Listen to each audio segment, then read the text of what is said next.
Et bonjour YouTube. Aujourd'hui, on va parler de quelque chose dont j'ai parlé déjà sur la chaîne État Cryptique, donc qui est plutôt la chaîne principale, puisqu'ici c'est plus une chaîne anecdote secondaire, pour dire tout simplement que j'avais écrit ceci, un livre, voilà. Attendez, je recadre correctement, voilà. Donc un livre qui s'appelle Mauvais élève, oui c'est dans le bon sens, parfait. Donc on a...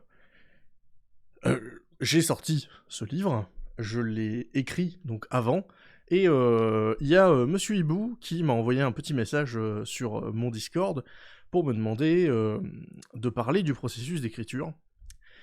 Et du coup, bah, je suis obligé de commencer par un disclaimer parce que ce livre, je l'ai pas écrit comme j'écris d'habitude.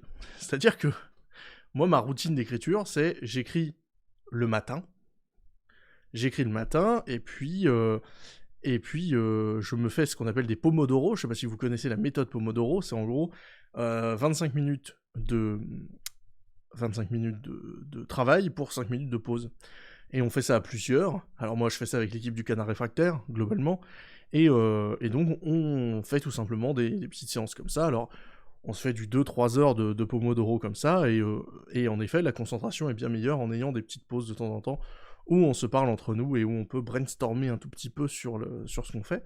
Donc globalement, c'est comme ça que j'écris, par exemple, les vidéos, mais c'est pas de la même manière que j'écris pour le reste, et c'est pas de la même manière que j'ai écrit sur tout ce livre. Alors, du coup, aujourd'hui, on va surtout parler de comment j'ai écrit ce livre-là. Et du coup, je peux pas donner trop de conseils sur ce livre-là, parce que j'ai vraiment l'impression que c'était un espèce de truc qui m'est tombé dessus, ce bouquin. En gros, pour rappeler un peu l'histoire, moi j'étais dans l'éducation nationale jusqu'à l'an dernier. Ça s'appelle une méthode de travail Vintar. Il y a des petites pauses où on discute un peu, et ensuite on retravaille pendant 25 minutes, ce qui est quand même pas mal comme méthode. En vrai, t'écris beaucoup en 25 minutes. Moi, en 4 Pomodoro, j'ai écrit une vidéo d'une dizaine de minutes. Mais du coup, oui, pour le livre, j'ai pas du tout fonctionné comme ça. Donc moi, je rappelle, j'étais dans l'éducation nationale, j'étais prof, et ça allait pas du tout. Et en fait, en octobre 2020, je suis tombé en arrêt maladie parce que j'arrivais pas à dormir. Et à partir de là, c'était plutôt la dépression et tout ça. Et donc octobre, novembre, décembre, j'allais pas bien du tout. Et en janvier, j'ai commencé à aller mieux, mais dans le sens, j'allais pas mieux.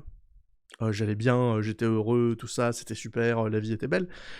J'allais mieux dans le sens, j'avais envie de me battre, tu vois, j'avais vraiment envie de me battre. Et j'avais envie de me battre notamment contre tout ce qui avait fait que j'allais si mal. Donc je suis passé de la dépression à une forme de colère et tout ça. Et en fait, je suis allé voir ma psy, qui a un peu déclenché le truc. Et ma psy m'a dit écoutez, la colère c'est très bien, parce que la colère ça pousse à l'action, contrairement à la dépression qui pousse à l'aphasie, quoi. T'es complètement à côté de la plaque, et j'étais complètement à côté de mes pompes. Et là, pour le coup, ma psy m'a parlé de ça, et le soir même, je rentre chez ma psy, et puis ça me triture, ça me triture, ça me triture. Et le soir même, je vais relire un petit texte que j'ai écrit il y a 5 ans, un truc comme ça. Donc à l'époque, c'était il y a 4 ans, du coup. Donc j'avais écrit à cette époque-là, et le texte parle de ma formation, ma formation de prof. Et est très énervé, quoi. Le texte est vraiment énervé. C'est un texte qui raconte à quel point je trouve ça nul, à quel point c'est mauvais. Et du coup, je relis ce truc-là le soir, je dors, puisque je prends des cachets pour dormir à ce moment-là, et le lendemain, je me réveille et je me dis ok, faut que je reprenne ce truc-là. Et en une semaine, j'ai écrit 40 pages. Donc je peux pas dire, comment dire, non, non, j'ai écrit 30 pages. Je suis passé de 15 à 45 pages en une semaine. Et je peux pas dire qu'il y a eu une routine de travail. C'est-à-dire que vraiment, moi, ce bouquin, je l'ai un peu, je l'ai un peu creusé, quoi. Vraiment, il y a eu, j'étais tellement au fond qu'il fallait que je creuse pour remonter. Et ma manière de creuser, ça a été d'écrire ce truc-là. Donc j'ai pas eu une méthode de travail. Vraiment, ça a été, en tout cas tout le début, c'est-à-dire allez, les 80 premières pages. Et aujourd'hui, bah, le bouquin en fait 175, je crois. Donc les 80 premières pages, c'est venu vraiment très très naturellement. Et, euh, et après, c'est au moment où j'ai commencé à atteindre un certain seuil, hein, ouais, je dis 70-80 pages, où je me suis dit, bon, là, il y a quelque chose qui est en train d'en sortir. C'est-à-dire que j'étais pas uniquement en train d'écrire quelque chose pour moi et pour ma colère à moi et pour me calmer et pour aller mieux, j'étais en train d'écrire un truc qui potentiellement pourrait servir à d'autres gens. Donc, et vraiment, oui, au bout d'un certain temps, ça a commencé à devenir quelque chose d'un peu plus grand que ça. Et, euh, et c'est à ce moment-là que j'ai commencé à organiser, par exemple, à faire des chapitres, ce que je faisais pas avant. J'ai commencé à organiser des paragraphes, ce que j'avais pas fait avant non plus, parce que je trouvais que sinon ça aurait été assez illisible, et c'était plutôt aujourd'hui, je dis un peu que c'était comme ça. Au début, c'était un peu moi qui vomis ma colère, quoi. C'était vraiment un truc comme ça. Et, euh, et donc ensuite, à partir du moment où il y a eu cette organisation, bah c'était relativement simple parce que encore une fois, on est sur du souvenir beaucoup. Il y a eu beaucoup de ça, beaucoup de choses que je pensais déjà depuis fort longtemps, et donc forcément à écrire c'est assez facile, et ça va très vite, quoi. Donc globalement, ouais, ce bouquin, en 4 mois, je l'ai fini. Donc c'était pas, comment dire, c'était pas bien. C'était pas une méthode de travail. Il y avait pas de méthode de travail pour écrire ce bouquin. Et bonjour le colocataire. Du coup, c'est un peu compliqué à aller dire que j'ai une méthode de travail, parce que pour le coup, pour écrire, j'ai pas eu du tout de méthode de travail pour écrire ce bouquin. Pour écrire le reste, ouais, il y a en effet des trucs que j'ai fait. Parce que, ben, en fait, moi, écrire, ça fait fort longtemps. C'est-à-dire que si on arrête de parler de ce livre, j'ai l'impression que ça m'est venu à un moment où j'avais pas écrit depuis 4 ans, tu vois. Il y avait vraiment un truc... les dernières choses que j'avais écrites, c'était vraiment ce livre, enfin ce tout début de livre en 2016.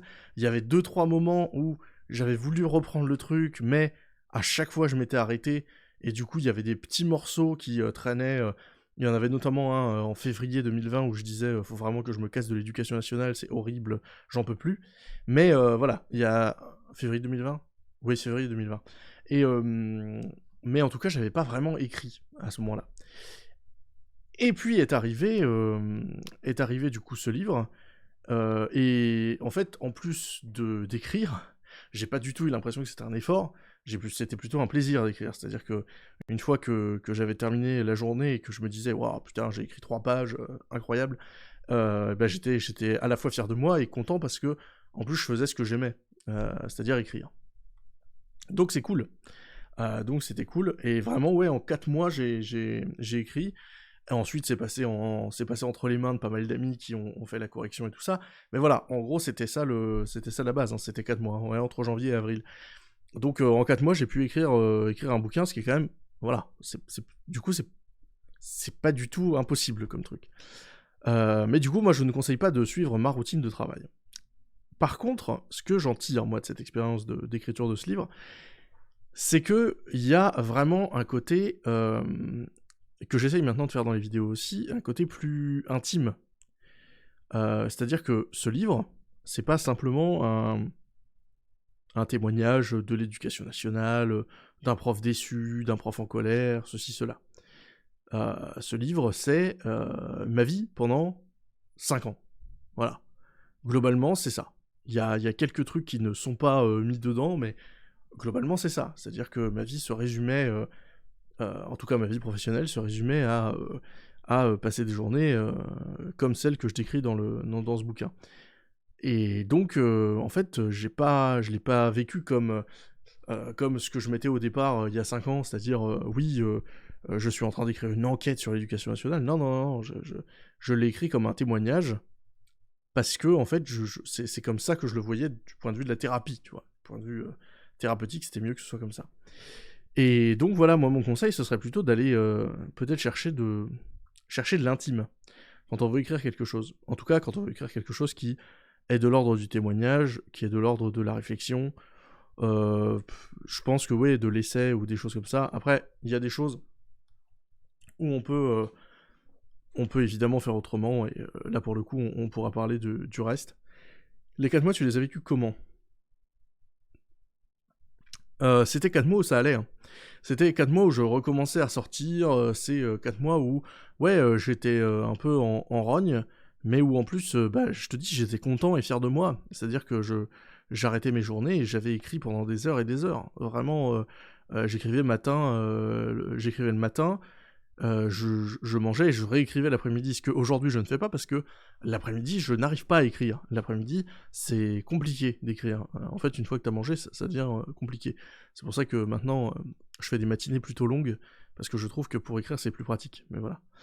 Et voilà, ce sentiment d'arriver à faire des trucs, c'était un truc fondamental. Et du coup, pourquoi je dis ça? Parce que maintenant, j'écris encore, hein. J'écris de la vidéo, toujours. Et, et j'écris aussi, du coup, bah, j'ai écrit 2 nouvelles sur Wattpad.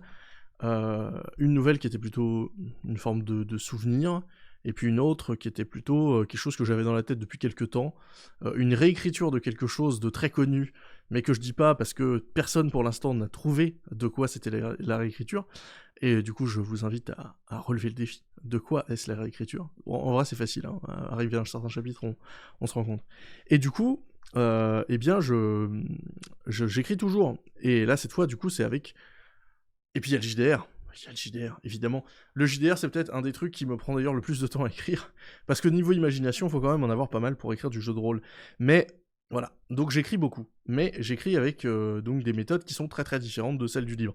Donc je ne sais pas si ça s'applique à un livre, parce que le problème c'est que l'objet livre, ça peut être très très très très compliqué à créer. Vous pouvez demander ça à des thésards, vous pouvez demander ça même à des gens qui sont en master. À partir du moment où on a un certain volume à atteindre, on se fait de ça une montagne, et du coup on s'imagine que c'est très compliqué à atteindre. Donc mon conseil, moi, ça va plutôt être de dire, de découper, en fait. Découper, c'est-à-dire vous voulez écrire un livre, bah, commencez déjà par des nouvelles. Si il y a une nouvelle que vous trouvez un peu courte, bah, vous pouvez la rallonger, en faire un petit livre. Et puis, si à un moment vous vous dites «Ah tiens, peut-être que il y a une suite qui peut être sympa, peut-être qu'il y a une histoire parallèle qui pourrait rencontrer celle-là et tout ça», et là à ce moment-là, on peut peut-être aller plus loin dans ce truc-là. Mais voilà, je conseille de découper les tâches parce que faire une énorme tâche, ça paraît toujours insurmontable, et en vrai c'est pas insurmontable à partir du moment où on découpe. Moi l'avantage avec ça, c'est que bah, il suffit de regarder les chapitres. Les chapitres, voilà, c'est année par année en fait, hein. C'est quasiment année par année. Il y a 2-3 choses en plus, parce qu'il y a des années que j'ai découpé en deux. Mais en gros, voilà, j'ai fait un plan très très simple. Et du coup, j'avais simplement des cases à remplir, quoi. Et j'avais pas de sentiment d'aller... de faire quelque chose d'insurmontable. Donc voilà, découper, déjà, c'est bien. Découper, c'est cool. Ensuite, écrire le matin. Pomodoro, c'est bien. Si vous avez des gens autour de vous. Et en vrai... encore une fois, hein, l'écriture, c'est en fait, on croit que c'est une pratique solitaire. Il y a beaucoup de gens qui entretiennent un peu ce mythe. Moi, je trouve pas que c'est une pratique solitaire. Pour moi, c'est plutôt quelque chose qu'on doit ou qu'on peut faire à plusieurs, en tout cas. Et bah moi, j'aime bien, j'aime bien faire des pomodoro avec des gens. Donc voilà, je fais 25 minutes d'écriture et puis 5 minutes de pause où je parle avec des gens sur Discord. Moi, il y a sur mon salon Discord d'ailleurs un truc pour justement les gens qui souhaitent écrire. Il n'y a jamais personne dessus, mais il y a plein de Discord pour des gens qui veulent écrire et qui veulent un peu se motiver et tout ça. Donc ça, vous trouverez, il n'y a pas tellement de soucis. Et puis, en gros, c'est un petit peu tous les conseils que je pourrais donner, quoi. C'est-à-dire que écrire un livre, c'est pas nécessairement la meilleure chose à faire sur l'instant. Parce que écrire un livre, c'est... y a plein de gens qui font de la course à pied, qui disent c'est un marathon. Et c'est un peu vrai, c'est-à-dire que faut voir kilomètre par kilomètre, quoi. Faut pas voir les 42 kilomètres d'un coup, sinon tu les fais jamais. Et ça, c'est très compliqué à faire. Et il y a beaucoup de gens qui, du coup, bah, par exemple, moi j'ai un de mes amis qui est en thèse, qui a énormément de mal à avancer sur sa thèse parce que il a l'impression que c'est insurmontable. Il a l'impression que c'est insurmontable, que chacune des phrases qu'il écrit est nulle et n'est pas du tout à la hauteur du projet. Et du coup, il se met des bâtons dans les roues lui-même à cause de ça. Donc c'est quand même assez terrible. Mais voilà, donc en gros, mes conseils, ça va se résumer à des choses comme ça, c'est-à-dire une méthode de travail qui serait plutôt le matin. Moi, en tout cas pour moi, c'est ce que je fais. Je bosse le matin avec des pomodoro, donc pas des longues séquences. Même si parfois les pomodoro, voilà, faut pas être hyper discipliné avec ça. des fois, t'es en train d'écrire et t'as pas fini ta pensée. Évidemment, les 25 minutes du Pomodoro, ça peut devenir du 35, 45. L'essentiel, c'est de prendre des pauses de manière régulière, mais quand on le sent aussi. C'est-à-dire que, voilà, faut pas le suivre de manière très très disciplinée. Découper la tâche, c'est-à-dire vous avez un truc à dire, vous avez plusieurs choses à dire peut-être même, et dans ce cas-là, faire plusieurs chapitres, les découper, et pouvoir aussi, autre chose, attaquer un morceau, puis un autre, et pas forcément faire tout d'un coup, voilà. Parce que des fois, c'est en attaquant un autre petit morceau qu'on va débloquer le précédent. Donc voilà, des choses comme ça. Et globalement, voilà, ce serait un petit peu ça mes conseils d'écriture si je devais en avoir. Et puis évidemment, bah ouais, moi je considère qu'il y a quand même un truc avec les sensibilités de chacun. C'est-à-dire que bah, moi par exemple j'écris depuis que j'ai appris à écrire en fait. Donc c'est vrai que pour le coup je suis prédisposé à écrire, c'est-à-dire que quand j'ai envie d'exprimer un truc, ça passe plutôt par l'écrit, voilà, donc c'est ma sensibilité à moi. Et puis il y a aussi un truc sur le côté, voilà, intime, le côté personnel, le côté j'ai envie de partager ça parce que ça m'importe, parce que vraiment, au plus profond de moi, il y a quelque chose qui résonne, tu vois. Et donc, dans ce cas-là, il y a aussi ça à prendre en compte et à peut-être mettre sur papier si en tout cas vous vous sentez prêt à mettre votre intime sur papier, ce qui n'est pas forcément un truc très facile à faire. Sauf quand on est youtubeur, évidemment. Voilà, c'est ainsi que je vous laisse YouTube, à bientôt pour de nouvelles aventures. Si vous voulez venir sur Twitch un de ces jours, vous pouvez également. Et puis, moi je vous laisse, je vous dis à très bientôt.